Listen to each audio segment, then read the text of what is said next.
تو پھر فوج بیچ میں آ کے اسٹیبلشمنٹ بیچ کے آ کے کوئی بات طے کراتی تھی, گفت و شنید کراتی تھی, کسی درمیانے نتیجے پر پہنچتی تھی.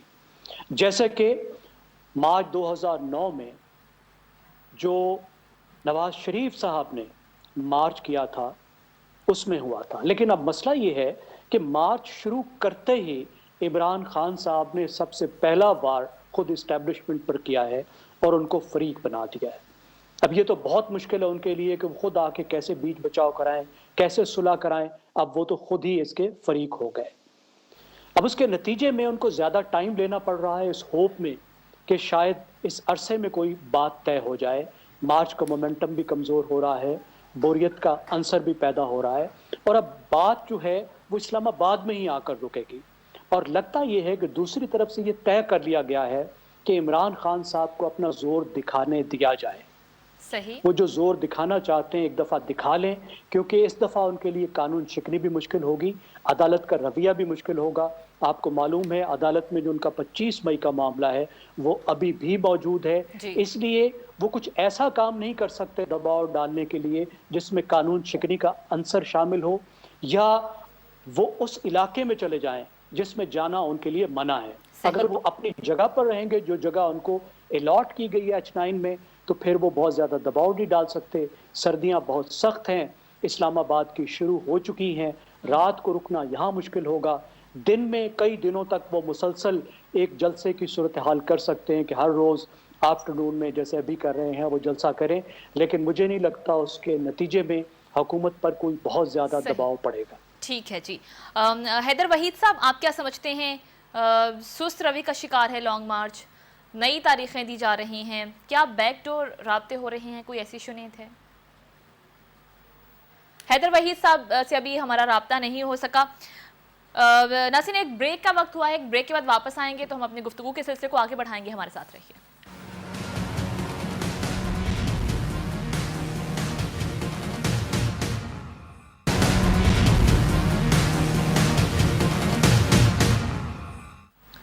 بریک کے بعد ناظرین ایک بار پھر سے آپ کو خوش آمدید کہیں گے پروگرام میں. اب ہم دوسرا سوال اپنے مہمانوں کے سامنے رکھیں گے. 25 مئی واقعات کے حوالے سے تحریک انصاف نے عدالتی رعایت کا کیا غلط استعمال کیا؟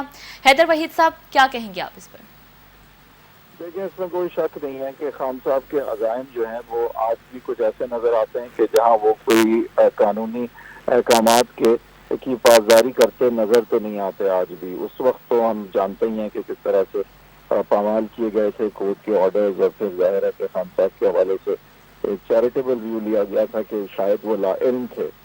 لیکن آج ہمیں نظر یہی آ رہا ہے کہ خان صاحب جو ہیں وہ جس طرح کی تحریک چلاتے ہوئے اور لانگ مارچ جو ہے وہ لے کے جا رہے ہیں, اور جو ان کے عزائم ہیں کہ حکومت جو ہے اس کو ختم کیا جائے, الیکشن کی ڈیٹ لی جائے اور آرمی چیف کی تعیناتی میں ان کا اثر رسوخ ہو, تو یہ معاملات جو ہیں وہ سیدھی انگلی سے تو نکلنے والے ہیں نہیں.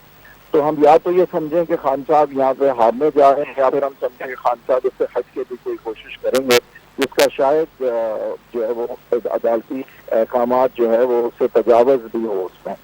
تو اب ظاہر ہے میں کہہ تو نہیں سکتا وثوق کے ساتھ, لیکن اندازہ کچھ یہی ہے کہ جو خان صاحب کے عزائم ہیں وہ ان کو حاصل نہیں ہے, وہ ایکسٹرا مائل نہیں جاتے, اور وہ والا ایکسٹرا مائل مجھے کوئی قانونی یا آئینی نظر نہیں آ رہا. احتجاج کا حق سب کو حاصل ہے, ان کو بھی حاصل ہے, لیکن احتجاج کا حق جو ہے وہ وہاں ختم ہوتا ہے جہاں پہ دوسروں کے آئینی حقوق پامال ہوں, لوگوں کی جو ہے وہ جان و مال کی کا تحفظ ہے, ان کے روزگار پہ جانے کی, جابس پہ جانے کی کا راستہ ہے, کھانے پینے کی چیزیں دینے کی کا راستہ ہے.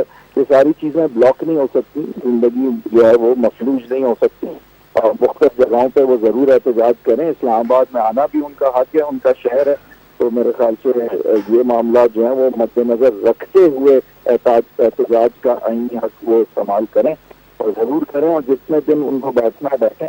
بٹ وہاں بھی ایک سوال اٹھتا ہے کہ ان کی ملکیت تو ہے نہیں جہاں انہوں نے جا کے بیٹھنا ہے, تو اب یہ تو نہیں ہے کہ وہ 3 سال میں بیٹھے رہیں گے. احتجاج کریں, آئینی احتجاج کریں, لیکن آئین کے دائرے والا احتجاج مجھے لگتا نہیں کہ ان کو ان کے اہداف جو ہے وہ دلا سکے گا. تو اس لیے جو ہے وہ شکوک اور شبہات تو ہوتے ہیں کہ خان صاحب پھر عدالتی احکامات کا جو ہے اس کی پاسداری کریں گے یا نہیں کریں گے. مجھے امید ہے کہ وہ ایک لانگ ٹرم ویو لیں گے اور یہ سمجھیں گے کہ یہاں پہ اگر کسی قسم کے کا وائلنس ہو جاتا ہے تو یہ ان کے خلاف ہولڈ کیا جائے گا، اور ان کو میرا نہیں خیال کہ عوام معاف کرے گی اگر ان کی وجہ سے وائلنس ہوتا ہے۔ ان کو بڑا کیئرفل رہنا چاہیے یہاں پہ، اور ان پہ بڑی بھاری ذمہ داری ہے۔ اگر یوتھ ان کے ساتھ ہے، اگر عوام ان کے ساتھ ہے جس طرح وہ کہتے ہیں، تو پھر ذمہ داری بھی اسی حساب سے میرے خیال سے ان کو نبھانی ہوگی۔ ٹھیک ہے، زیغم خان صاحب آپ کیا کہیں گے؟ دیکھیے میرے خیال میں تو اس بارے میں کوئی شک ہی نہیں ہے کہ 25 مئی کو جو وعدے انہوں نے اور ان کے وکلاء نے کیے تھے اس کی انہوں نے پاسداری نہیں کی۔ اب ان کے وکیلوں نے جو یقین دہانی کرائی تھی، عمران خان صاحب نے کہا ہے کہ مجھے معلوم نہیں تھا۔ یہ کیسے ہو سکتا ہے؟ وکیل اپنے بہاف پر بول ہی نہیں سکتا۔ وکیل جب بھی کوئی یقین دہانی کراتا ہے عدالت کی تو پہلے اپنے موکل سے وہ ہدایات لیتا ہے۔ ایسا وکیل جو موکل سے ہدایات لیے بغیر عدالت میں کوئی پوزیشن لے تو موکل کا یہ کام ہوتا ہے کہ نہ صرف اس کو فائر کر دے، اس کو نکال باہر کرے، بلکہ اس کی شکایت بھی کرے، کیونکہ اس نے اس کو صحیح طور پہ ریپرزینٹ نہیں کیا۔ قانون کا اصول یہ ہے کہ وکیل کی شکل میں آپ خود وہاں موجود ہوتے ہیں، جس کو کہتے ہیں کہ وکالتاً آپ وہاں پہ موجود ہیں۔ اس کے بعد عمران خان صاحب نے ایسے بیانات بھی دیے جن سے یہ واضح تھا کہ ان کو معلوم ہو چکا ہے۔ انہوں نے کراؤڈز کو کہا کہ سپریم کورٹ اجازت دے چکی ہے کہ آپ مارچ لے کر آ سکتے ہیں، لیکن اگلی بات انہوں نے نہیں بتائی۔ پھر انہوں نے جو سپریم کورٹ نے ان کو ہدایت دی تھی اس کو نہیں مانا، اور یہ ان کا ریکارڈ ہے۔ دیکھیے 2014 کے دھرنے میں بھی تھی اس وقت کی حکومت کو، ایگزیکٹو کو، کہ وہ ریڈ زون میں نہیں جائیں گے، لیکن وہ ریڈ زون میں چلے گئے۔ پھر ریڈ زون میں جانے کے بعد وہ جو کچھ کرتے رہے اس کو بھی وہ ماننے سے انکار کرتے رہے۔ جو اس وقت کے صاحب اور ان کی جو ٹیلی فون کی گفتگو ہے وہ سامنے ہے کہ سامنے ان کی پوزیشن کیا تھی اور وہ پردے کے پیچھے کیا پلان کر رہے تھے اور کیا چیزیں کر رہے تھے۔ یعنی اس وقت جو قانون شکنی ہو رہی تھی، جس طریقے سے پی ٹی وی پر قبضہ کیا جا رہا تھا اور وزیر اعظم ہاؤس کی طرف جلوس جا رہا تھا، اس سب کو عمران خان کی آشیرواد حاصل تھی۔ اسی لیے اب مسئلہ یہ ہے کہ کیا کورٹ اس طرح کی پوزیشن دوبارہ لے سکتی ہے؟ میرے خیال ہے نہیں لے گی۔ عدالت عالیہ کی سبکی ہوئی ہے، اس ٹائم وہ سختی سے ان سے نمٹیں گے اگر انہوں نے پہلے جیسی کوئی کاروائی کی۔ اسی طریقے سے ایگزیکٹو کا رویہ بھی ان کے بارے میں زیادہ ہارش ہوگا۔ میں اتفاق کرتا ہوں حیدر بھائی سے، احتجاج کرنا ان کا حق ہے، لیکن احتجاج کے جو پیرامیٹرز ہیں جمہوری ملکوں میں حدود کا تعین کیا جاتا ہے کہ آپ کہاں پہ احتجاج ہیں، تو میرے خیال میں کسی کو مسئلہ نہیں۔ لیکن اگر وہ اس طریقے سے کرتے ہیں تو پھر وہ جو تھریٹ کریٹ کرنا چاہتے ہیں اپنی بات منوانے کے لیے اس کو نہیں کر پائیں گے۔ اسی لیے وہ خود بھی دھمکیاں دے رہے ہیں اور ان کے ساتھی بھی حکومت کو دھمکیاں دے رہے ہیں۔ ٹھیک ہے جی، سجاد میر صاحب آپ کیا سمجھتے ہیں 25 میں واقعہ تحریک انصاف نے کیا عدالتی رعایت کا غلط استعمال کیا؟ یقیناً کیا جی۔ زیغم صاحب بہت وضاحت کے ساتھ یہ بیان کر رہے ہیں کہ کس طرح کیا اور کیوں کر کیا جی، اور یہ بات بھی بہت درست ہے کہ احتجاج کا حق تو آپ کو ہے، لیکن احتجاج کے بھی جمہوریت میں اپنے انداز ہوتے ہیں۔ آپ روز دیکھتے ہیں، کلپس دیکھتے ہیں، تصویریں دیکھتے ہیں، ویڈیو دیکھتے ہیں، مغرب کے ممالک میں کوئی احتجاج کر رہا ہے، ہزاروں لوگ بھی ہو سکتے ہیں، سینکڑوں بھی ہو سکتے ہیں، لیکن بہت ترتیب کے ساتھ، فٹ پاتھ کے ساتھ ساتھ وہ چلتے ہوئے جا رہے ہیں۔ سڑک چلتی جا رہی ہے، سڑک کے ٹریفک کو نہیں روکتے، بہت پورا من رہتے ہیں۔ ایک طریقہ ہوتا ہے احتجاج کا، اجازت دی جاتی ہے، روٹ طے کیا جاتا ہے، پھر اس کے اندر رہ کر پورا من احتجاج کا مطلب وہ ہوتا ہے۔ وہ نہیں ہوتا جو 25 مئی کو کیا گیا تھا کہ ہمارا حق ہے، جمہوری حق ہے، ہمارے حقوق کی حفاظت کی جائے۔ عدالت نے کہا اچھا ہم کرتے ہیں، آپ چاہیں فلاں جگہ جلسہ کر لیں اور ریڈ زون میں نہیں جانا، وہ ڈی چوک پہ نہیں جائیں گے آپ۔ انہوں نے اتنا کہہ دیا کہ عدالت نے اجازت دی تھی کہ آپ لوگوں کو لے کر آ جائیں، اور اس کے بعد ٹی چوک میں جا کر انہوں نے جو بندوں نے ہلا گلا کیا اور پھر جواب میں جو ریئیکشن شو کیا گیا وہ تو ظاہر ہے کہ سب کے سامنے عدالت کی سبکی ہی نہیں ہوئی، بلکہ یہ بھی حرف آیا عدالت پر کہ اس کے اندازے غلط تھے۔ وہ یہ سمجھتے رہے کہ ہم نے حکم دیا ہے کہ عمران خان کو کہ قانون کی حدود کے اندر رہ کر وہ اپنا مظاہرہ کرے، وہ قانون کی حدود کے اندر رہے گا۔ ثابت ہوا کہ عدالت کا اندازہ غلط ہے۔ یہ کوئی اچھی بات نہیں ہوتی کسی ادارے کے لیے یہ ثابت ہو کہ اس نے جو فیصلہ کیا تھی صائب فیصلہ نہیں تھا. اس لحاظ سے اس وقت اگر آپ توقع کرتے ہیں کہ عدالتیں دوبارہ خطرہ مول دیں گی, وہ دوبارہ چاہیں گی کہ یہ اگر اب آپ کہہ رہے ہیں گلیلے لے کر آ رہے ہیں, بندوقیں لے کر آ رہے ہیں, ہم نے چوڑیاں نہیں پہنی ہوئی, یہ ساری باتیں کرتے آ رہے ہیں, ہم دکھا دیں گے رانا ثناء اللہ کو, الٹا لٹکا دیں گے, یہ فلاں کر دیں گے. ٹھیک ہے, رانا ثناء اللہ بھی الفاظ استعمال کر رہے ہیں, وہ بھی قابل اعتراض ہیں یا ہو سکتے ہیں, لیکن یہ جو کہہ رہے ہیں کہ ہم یہ کر دیں گے, وہ کر دیں گے, یہ کر دیں گے, یہ تو اسٹیٹ کو چیلنج کر رہے ہیں اور حکومت کو چیلنج نہیں کر رہے, یہ تو ڈائریکٹلی فوج کو چیلنج کر رہے ہیں. یہ تو تمام ملک کے جو ادارے ہیں ان کو چیلنج کر رہے ہیں, عدلیہ کو بھی چیلنج کر رہے ہیں, فوج کو بھی چیلنج کر رہے ہیں, سیاست کو اداروں کو تو چیلنج کرنا ہے, وہ تو کر ہی رہے ہیں. ایسی صورت میں میرا نہیں خیال کہ عدلیہ ان کو اب اتنی چھوٹ دینے کی جو ہے وہ خطرہ مول لے. میں کہتا ہوں خطرہ مول نہیں لے گی اب وہ. پچھلی بار انہوں نے خطرہ مول لیا تھا اور اس کا نتیجہ جو نکلا, اگلے دن انہوں نے لیپا پوتی کر کے بات کو گول کر دیا, لیکن دوبارہ کیس کھولنا پڑا, سامنے آ گیا کیونکہ یہ بندہ تو بات سے نہیں آتا. تو میرے خیال میں 25 مئی کا جو واقعہ ہے وہ عمران خان کے راستے میں ایک بڑی رکاوٹ تو وہی بن گیا ہے, اور وہ رکاوٹ ایسی ہے جس کو عبور کرنا اب اس کے لیے آسان نہیں ہے. ٹھیک ہے جی, ہمارے تینوں مہمانوں کا جواب ہاں میں ہے. ناظرین, ایک بریک کا وقت ہوا ہے, بریک کے بعد واپس آئیں گے تو ہم اپنا تیسرا سوال اپنے مہمانوں کے سامنے رکھیں گے. آج کا دن اور اس کی اہمیت 2 نومبر صحافیوں پر تشدد اور جرائم کے خلاف عالمی دن منایا جا رہا ہے, لیکن اس حوالے سے جو تشویش پائی جا رہی ہے, خاص طور پر پاکستان کے حوالے سے جو اعداد و شمار سامنے آئے ہیں وہ بڑے ہی تشویشناک ہے. بات کریں گے بریک کے بعد, ساتھ رہیے.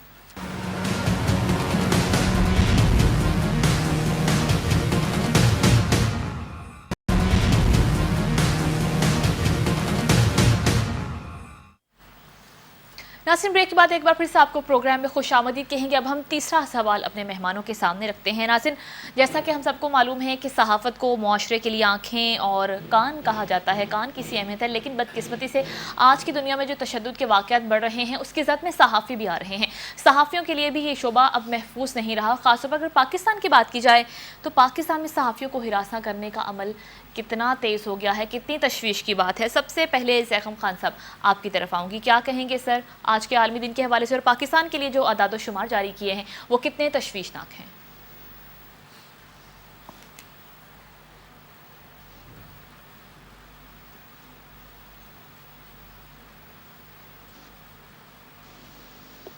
سمینہ, آج international date and impunity for crimes against journalist ہے, جس کا مطلب ہے یہ وہ دن ہے جب اس بات کا اعادہ کیا جاتا ہے کہ صحافیوں کے خلاف جو جرائم ہو رہے ہیں ان سے جو لوگوں کو امپیونٹی ملی ہوئی ہے, یعنی استثناء ملا ہوا ہے, اس کو ختم کیا جائے. یعنی صحافیوں کے خلاف جرائم کرنے کے باوجود جو لوگوں کو سزا نہیں ہوتی اس کو ختم کیا جائے. یہ دن 2013 میں اقوام متحدہ نے شروع کیا تھا, اور آج کے دن کو پاکستان میں PFUJ نے, Pakistan federal union of journalist جو صحافیوں کی تنظیم ہے, انہوں نے اس کو ارشد شریف صاحب کے نام کیا ہے.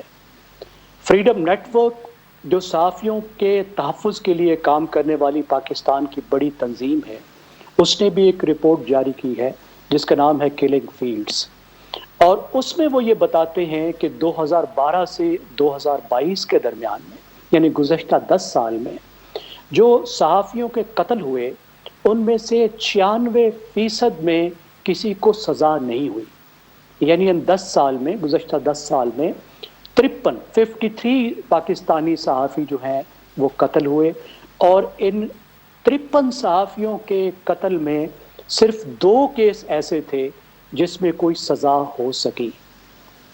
صرف 10% صحافی ایسے ہیں جن کو پہلے سے معلوم تھا یا اندازہ تھا کہ ان کو خطرہ ہے, یا یوں کہہ لیجئے کہ انہوں نے اپنے ادارے کو خطرے سے آگاہ کیا. لیکن افسوس کی بات یہ ہے کہ جو لوگ اس بات کا اعلان کر رہے تھے, بتا رہے تھے کہ ان کی جان کو خطرہ ہے, ان کی جان کو بھی نہیں بچایا جا سکا. تو آج ہمارے لیے بہت اہم دن ہے یہ سوچنے کے لیے کہ پاکستان جس میں صحافت نے اس ملک کو اتنا کچھ دیا ہے, انسانی حقوق کی, جمہوریت کی, کوئی ایسی پاکستان میں تحریک نہیں ہے جس کے ہراول دستے میں پاکستانی صحافی شامل نہ رہے ہوں.